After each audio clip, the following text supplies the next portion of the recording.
A re-recording mixer takes a multitude of elements and sources, some from the shoot, some added afterwards, music, Foley, sound effects, and adds them all together and tries to create some kind of cohesive world which will sit with the project that they're working on. The stage I get involved in the making of film is generally right near the end of the film, after it's been edited, after the music's been composed, probably after the grade has happened, and it generally is the last process in the chain before the film or TV show is released, which means it's a very nice process because you, especially on a film where you sit in a room with a large screen and the director sees their project for the first time on a big screen with the sound sounding correctly. It's probably the first time they've seen it in the correct environment. It's a very pleasant experience. Qualities needed to excel in this field: being able to read people's minds, the ability to look into the future when events happen that are unplanned. But really, I think the understanding of a project through the director's eyes and the ability to work within a team, understand it is a team project and you're part of a mass of people trying to deliver something. Closest relationships I think I'll form are on a mix will be with the, in no order of importance, I think they're all equal, will be director, producer. Not so much producer actually, generally the director and the supervising sound editor. Because between the three of us, or if I have a co-mixer as well, between the four of us, we'll be deciding and forming a unit that will guide the soundtrack in a certain direction. Some more TV shows, sometimes the producer is the leading creative force. So generally, if it's between the director and the producer, the leading creative force. The day-to-day routine is completely dependent on the project, actually, and that's part of the mind-reading process. I don't really have a set approach to the job. Technically, I have a set approach to the job, but artistically, it's completely led by the project and the personalities in the room. And I don't think anybody knows how a group of 4 or 5 people will react together in the room. And that's the skill where you get in the room and you work together as a team, and then you work out your strengths and weaknesses and move the project forward. My technical approach on a job is fairly regimented. Generally, it starts with a kind of a mixing process where myself and the supervising sound editor are probably left on our own for a bit, just to do the technical mixing, the kind of cleaning up of noisy recordings and panning, moving stuff around the screen and adding reverberation to spaces to establish space.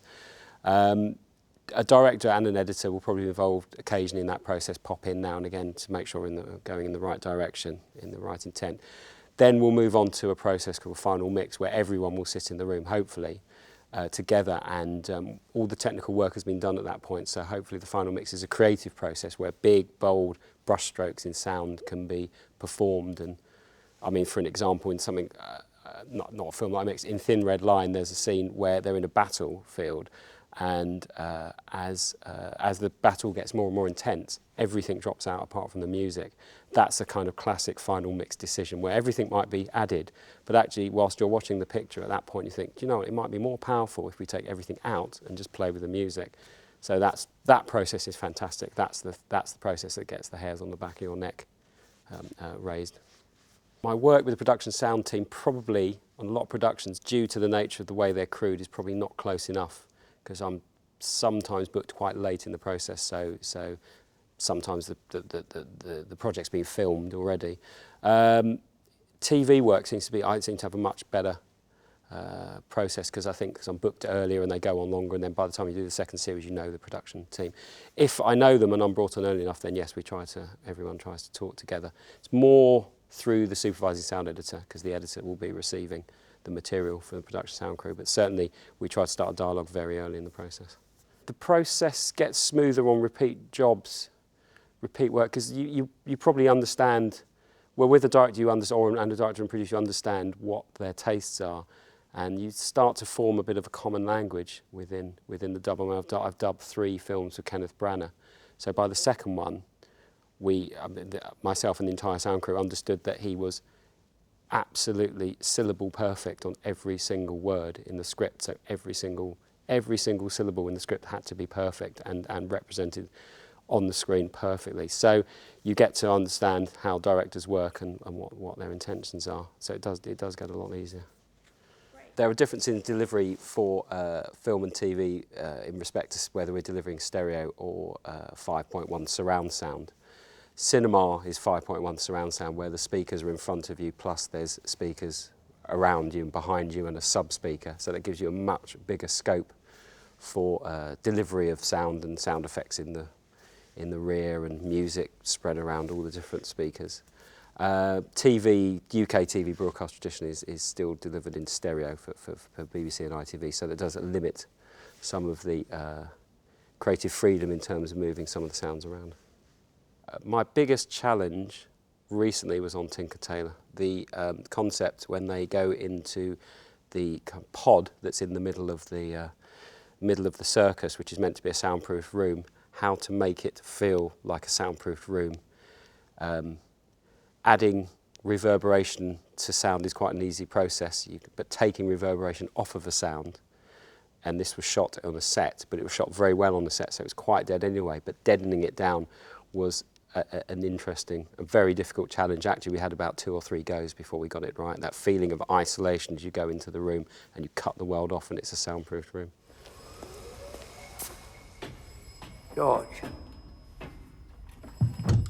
Sit down.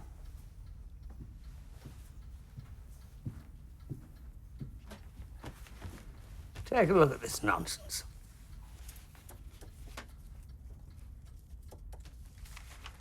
Report by Soviet High Command on their recent naval exercises in the Black Sea. Just what the Admiralty has been begging us for some information on. Where did you get this? I didn't. Percy and his little cabal walked in with it. Look, Control. Shut up. The project I'm probably most proud of. Every few years you do a project, so it's obviously Tinker Tailor is a fantastic project to be involved with because it was just so much scope for interesting sound design, and in the key scene in one of the latter reels actually relies entirely on the sound to tell the story, which was all added afterwards, bar I think one breath from Gary Oldman, which was sync, as in recorded sound from the set.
That scene is entirely made up from Foley and sound effects and treated sound effects and atmospheres, and has been entirely reconstructed, and it delivers one of the main plot points, the revelation of the mole at the top of the circus. And recently, in terms of TV work, we've just finished the TV version of Sherlock, which was a fantastic show to work on because it's such a massive scope for. It was a massive scope for sound, especially episode 2, which was Hound of the Baskervilles.